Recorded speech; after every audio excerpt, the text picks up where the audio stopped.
आज है जी हमारे पास क्वेश्चन नंबर 2 एक्सरसाइज 7.1। बहुत इजी क्वेश्चन है।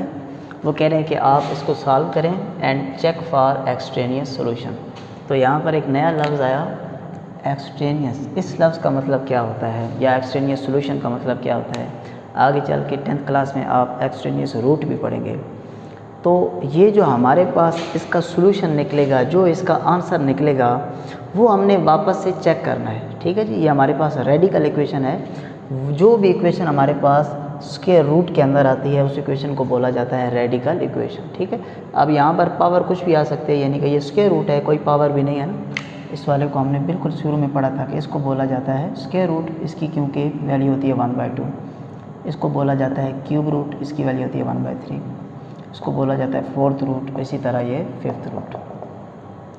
तो जब भी कोई वैल्यू इस तरह रूट में आ जाए तो वो जो इक्वेशन होती है उसको बोला जाता है रेडिकल इक्वेशन।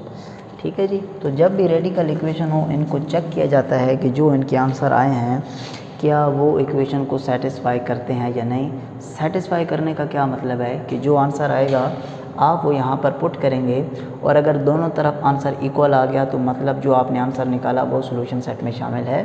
और अगर आपने जो आंसर निकाला वो दोनों तरफ बराबर ना हुआ तो फिर वो जो आपका है वो सॉल्यूशन सेट में शामिल नहीं होगा, बल्कि वो आपका फिर एक्सट्रेनियस सॉल्यूशन हो जाएगा। ठीक है जी, तो सबसे पहला तो फोकस है हमें इसको सॉल्व करना। सॉल्व करने का मतलब है यहाँ पर x की वैल्यू फाइंड करना।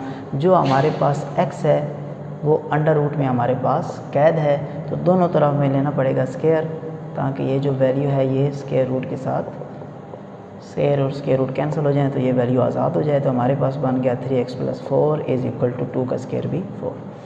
अच्छा जी, ये प्लस का 4 इक्वल के इधर आके माइनस का 4, ये दोनों वैल्यूज़ कैंसिल, तो 3x = 0। हमें तो वैल्यू चाहिए x की, 3 मल्टीप्लाई हो रहा है, इक्वल के इधर आके हमारे पास हो जाएगा डिवाइड, और 0 ऊपर हो तो आंसर आता है 0 ही। अच्छा जी, अब हम चेक करते हैं जी। चेकिंग के लिए x की जगह क्या निकला आंसर 0, तो क्वेश्चन में आपने x की जगह पर क्या पुट कर देना है 0। जिधर भी x नज़र आएगा वहाँ पे हमने पुट कर देना है 0। अगर इस सारे का आंसर 2 आ गया तो ये हमारा सॉल्यूशन सेट है, नहीं तो ये हमारा एक्सट्रेनियस रूट है। 3 को 0 से मल्टीप्लाई करेंगे 0 + 4, और ये सिर्फ 4 रह जाएगा, और 4 का स्क्वायर रूट हमारे पास होता है 2। तो 2 = 2 आ चुका है। तो जो हमारा सॉल्यूशन सेट है उसमें ये जो x था = 0, ये हमारा अब सॉल्यूशन सेट है। अगर ये जवाब इक्वल ना आते तो फिर ये x = 0 सॉल्यूशन सेट ना होता, बल्कि हमारे पास एक्सट्रेनियस सॉल्यूशन होता। ठीक है जी, बिल्कुल इजी पार्ट है, बहुत ज़्यादा। ये हमारे पास था पार्ट 1। अभी हम सॉल्व करते हैं जी पार्ट नंबर 2। पार्ट नंबर जो 2 है उसमें हमारे पास वैल्यू गिवन है 2x - 4 - 2 = 0। अच्छा जी, एक बात तो तय है कि हमें किसी तरह इस अंडर रूट वाले निशान से जान छुड़ानी है। ठीक है, पिछले वाले क्वेश्चन में सिर्फ ये वैल्यू थी, यहाँ पर कुछ भी नहीं लिखा हुआ था। तो हमने पढ़ा है ना कि ये किसके बराबर होता है 1/2, यानी कि अगर लिखा पड़ा होता ये 5, ठीक है, तो इसको अगले स्टेप में लिखा जा सकता था 5, और अंडर रूट हटा दिया जाए तो इसकी जगह पर क्या लिख सकते हैं 1/2। अंडर रूट बराबर होता है 1/2 के, तो ये अंडर रूट हटा दिया तो क्या आ गया 1/2। और जब ये वैल्यू हो तो हम इसके ऊपर दोनों तरफ क्या लेते हैं स्क्वायर। क्यों लेते हैं, क्योंकि देखें ना, जब इधर स्क्वायर लिया जाएगा तो ये 2 और 2 आपस में क्या हो जाएंगे कैंसिल, तो आंसर क्या मिल जाएगा 5। इसी वजह से ये 2 और स्क्वायर रूट आपस में कैंसिल हो जाते हैं, क्योंकि स्क्वायर रूट की वैल्यू होती है 1/2। ये 2 और ये 2 आपस में कैंसिल हो जाते हैं, तो हमें ये 5 जो है वो मिल जाता है। लेकिन आज वाला जो हमारे पास क्वेश्चन है वो ये वाली वैल्यू नहीं है, यानी कि 1/2 वैल्यू नहीं है, बल्कि इसके साथ 3 लिखा पड़ा है। तो 3 लिखने का मतलब है कि हमने पढ़ा कि जब 3 हो तो इसका मतलब है इसकी वैल्यू होती है 1/3। 2 ख़त्म करना था तो पावर दोनों तरफ 2 ली। ठीक है, जैसे यहाँ पर लिखा हुआ था 9 का क्यूब, इसको लिख सकते हैं ना अगले स्टेप में 9 की पावर 1/3। और हम चाहते हैं कि ये पूरा ख़त्म हो जाए, तो हमें दोनों तरफ पावर जब लेनी है वो 2 नहीं लेनी, वो क्या लेनी है 3 लेनी है। ठीक है जी, ताकि ये 3 और ये 3 कैंसिल हो जाए। ठीक है, या इसको इसके साथ भी कैंसिल, यहाँ भी 9 आ गया और यहाँ भी 9 आ गया। ये मैं दोनों तरीक़ों से आपको सॉल्व करके दिखा रहा हूँ। तो यहाँ पर अभी आपने यही बात फॉलो करनी है कि हमारे पास जो रूट आया है वो क्यूब रूट है, तो इस वजह से हमने जो पावर लेनी है वो 2 नहीं लेनी बल्कि क्या लेनी है 3। और उस स्टेप से भी पहले हम क्या करेंगे कि ये जो माइनस का 2 है उसको इक्वल के उधर ले जाएंगे, 0 तो ख़त्म हो जाएगा क्योंकि 2 में 0 ऐड करें तो 2 ही आता है। ये उधर इसलिए लेकर गए कि अगर हम यहीं पर इसका क्यूब करते, यहीं पर क्यूब करते और इधर भी क्यूब होता तो ये तो पूरी पहली वैल्यू a बन जाती और ये b बन जाती, तो ये हो जाता a माइनस बी की पावर 3। तो यहाँ पर तो हमें फार्मूला लगाना पड़ता, तो उस फार्मूले से बचने के लिए हमने क्या किया कि ये जो माइनस का 2 था इसको इक्वल के दूसरी तरफ ले गए। अब हम दोनों तरफ जो है वो क्यूब ले लेंगे, यानी कि पावर 3 ले लेंगे, इधर भी पावर 3 और इधर भी पावर 3। अब हमें पता है कि ये आपस में कैंसिल हो जाएंगे, तो क्यूब रूट के अंदर है 2x माइनस 4, ये मिल गया, और 2 का क्यूब हमारे पास होता है 8। ये -4 इधर आके +4 हो जाएगा, तो 2x इज इक्वल टू 12, और ये 2 मल्टीप्लायर इधर आके डिवाइड हो जाएगा और x का आंसर आ जाएगा 6। अच्छा, अब हम चेक करते हैं जी इसको।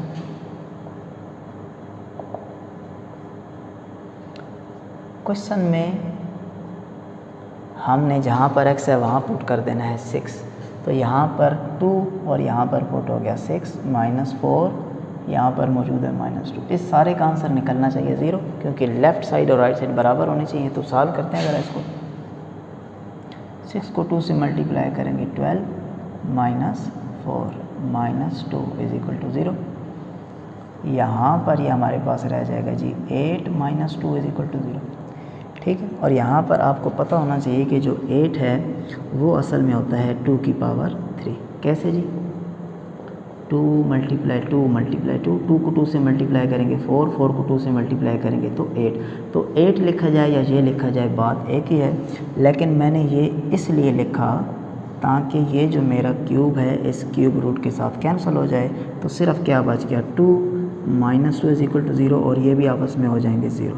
तो हमारे पास जो इक्वेशन है वो सेटिस्फाई हो गई है। तो इसका मतलब ये हुआ कि ये जो हमारा 6 है ये सॉल्यूशन सेट के अंदर शामिल है। ठीक हो गई जी बात।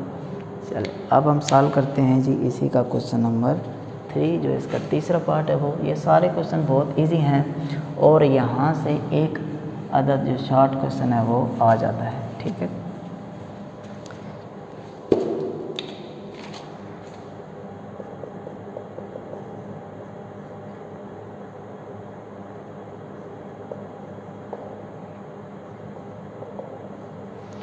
यहाँ पर भी अब हमें वैल्यू फाइंड करनी है x की।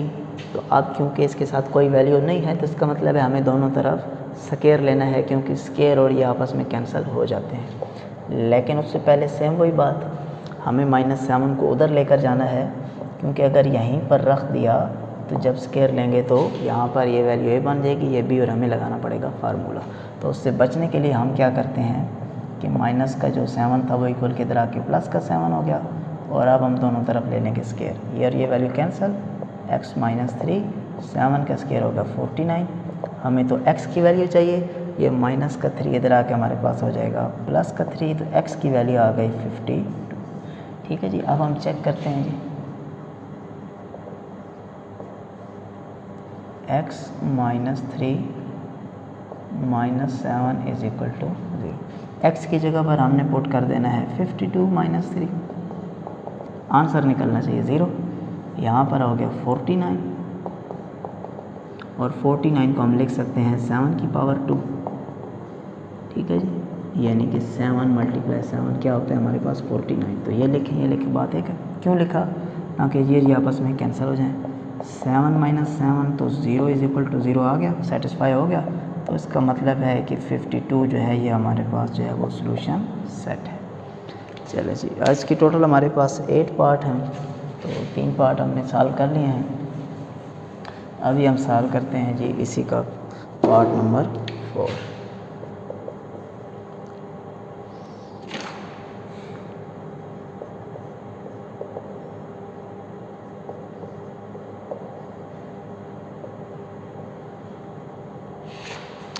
पिछले क्वेश्चन में हर बार x आ रहा था तो x फाइंड करते थे, इस वाले क्वेश्चन में t आ गया तो हम t को फाइंड कर लेंगे।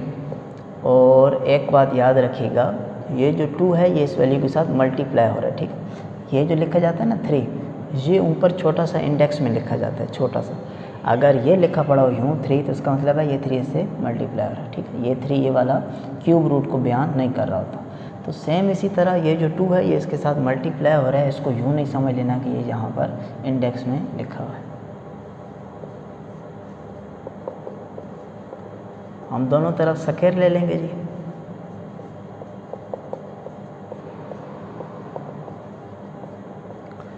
जब इधर स्क्वायर लेंगे तो 2 का स्क्वायर अलहदा से होगा और इसके ऊपर स्क्वायर अलहदा से होगा। जब 2 के ऊपर स्क्वायर आएगा तो वो इसको बना देगा 4, और जब इसके ऊपर स्क्वायर लेंगे तो ये अगले स्टेप में इसके साथ हो जाएगा कैंसिल। चलें एक दफ़ा यूँ लिख देते हैं, आपको ज़्यादा आसानी से समझ में आएगा। 2 के ऊपर स्क्वायर अलहदा हो गया, इस वैल्यू के ऊपर स्क्वायर अलहदा हो गया, और 5 का स्क्वायर हो गया 25। 2 का स्क्वायर कितना हो जाएगा जी 4, और ये आपस में वैल्यूज़ हो जाएंगी कैंसिल। चले जी 4 को अगर मल्टीप्लाई कर दें यहाँ पर तो ये हो जाएगा 4t + 16 इज़ इक्वल टू 25। हमें तो t की वैल्यू चाहिए, t को एक जगह पर ही रहने देते हैं, और जमा का जो हमारे पास 16 है वो इक्वल के उधर जाके हमारे पास हो जाएगा माइनस का 16, यहाँ पर रह जाएगा 9। अभी भी t अकेला नहीं हुआ, ये 4 मल्टीप्लाई हो रहा है, इक्वल के उधर जाके हमारे पास हो जाएगा डिवाइड। तो t की वैल्यू हमारे पास कितनी आ गई जी 9/4। अब इसको चेक करते हैं। 2 एज इट इज़, t की जगह पर 9/4 + 4 इज़ इक्वल टू 5। अब ये सारे का जवाब निकलना चाहिए 5। 4 एलसीएम आ जाएगा, 4 का टेबल 4 पे 1 टाइम तो ये 9 हो गया, और 1 का टेबल 4 पे 4 टाइम तो ये हमारे पास हो गया 16। 16 और 9 मिलकर 25, डिवाइड में हमारे पास मौजूद है 4। 2 एज इट इज़, 25 को हम कह सकते हैं 5 का स्क्वायर, और 4 को हम कह सकते हैं 2 का स्क्वायर। अगले स्टेप में ये इसके साथ कैंसिल और ये इसके साथ कैंसिल, तो ऊपर आ गया 5, नीचे आ गया 2, ये 2 और 2 कैंसिल, तो 5 इज़ इक्वल टू 5। ठीक है, तो इसका मतलब है कि ये जो 9/4 है, इस पे आपका जो इक्वेशन है वो सेटिस्फाई हो गई है, तो ये आपके सॉल्यूशन सेट में शामिल है। यहाँ तक आज हमने इसके पहले जो 4 पार्ट थे वो किए हैं। नेक्स्ट लेक्चर में इंशाल्लाह जो बाकी 4 पार्ट हैं वो हम सॉल्व करेंगे। अल्लाह हाफ़िज़।